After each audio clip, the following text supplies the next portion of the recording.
Hi, this is Fran here at New Testament Explained, and this is the final video that makes up Anthology 1. This passage is called The Return to Nazareth, and again it is part of Matthew's birth narrative. In terms of an overview then of this passage, it is not only the final proof text that we encounter as part of Anthology 1, but it is the most debated proof text. It's a very interesting proof text given how scholars have understood it. This passage, interestingly also on a different point, is referred to as the return to Nazareth. It's in the title, it's on the slides, but what's so interesting here is that Matthew never suggests that this is a return, because he really asserts that Jesus was born in Bethlehem.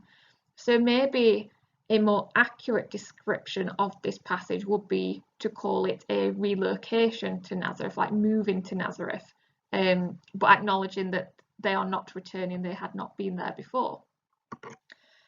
In terms of why does Matthew note Jesus being relocated to Nazareth, beyond the proof text that will appear on the next slide, we've got religious reasons why he could have mentioned this, that Nazareth is an area that has many Gentiles living in it, and so it could be fitting into Matthew's broader theme that Jesus is a Messiah for Gentiles and Jews as opposed to just Jews.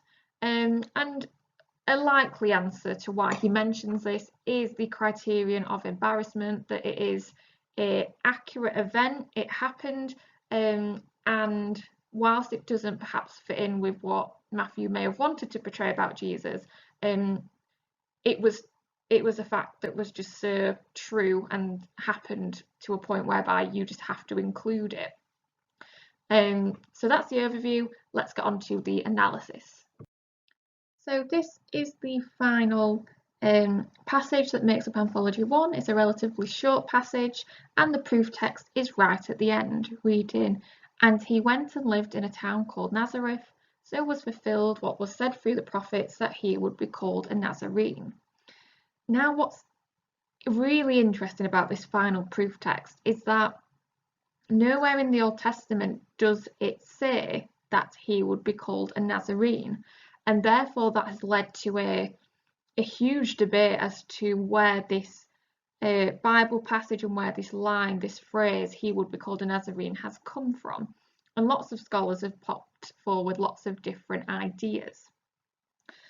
A fairly prominent idea is that of Raymond E. Brown, and what he argues is that there's no reference to he would be called a Nazarene in the Old Testament, but Nazarene does sound like the word netzer in Hebrew, which is the word for branch. And at that point, we could perhaps get a link to Isaiah. Isaiah 11:1 says, "A shoot will come up from the stump of Jesse, and his roots a branch will bear fruit." So at that point, we could be heading towards a reference in the Old Testament. And also what you can say about the idea of Nazarene being a play on words for netzer, which means branch, is that a Jewish reader might hear that and think of the line of David, and that would align with an Old Testament prophecy regarding the Messiah, that he would come from the line of David. So that's quite a prominent answer to this question as to why Matthew writes that he would be called a Nazarene. There are different interpretations, or interpretations that there was a Jewish sect called Nazarite that might be a reference to that. However, the more you look into that Jewish sect, the less likely it is that that's what Matthew was trying to get at. Jesus was never identified as a member of that sect, so it's not the strongest argument. But I would recommend in your own time kind of Googling this Bible passage and looking further into possible answers to the question of why Matthew says that Jesus would be called a Nazarene. Some other points you can look at beyond the proof text, there is a lot to talk about in that proof text, is that Joseph decides to not go to Judea but to go to Galilee instead, and that the reason why is that Archelaus was reigning in Judea. We should note Archelaus from topic 1.2.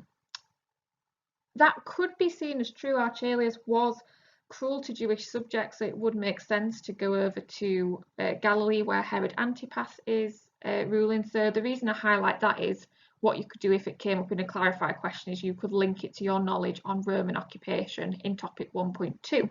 And if you are a bit sketchy on your knowledge there, please watch the Roman occupation video on this channel. So there's quite a lot to talk about here, especially when coupled with the last slide, but what I think you would very much need to discuss if this was ever a clarify question is that this proof text is the most debated proof text and be able to explain why it's debated, but also what different scholars are bringing forward in terms of their contribution to that debate. That then marks my end to a series on Anthology 1.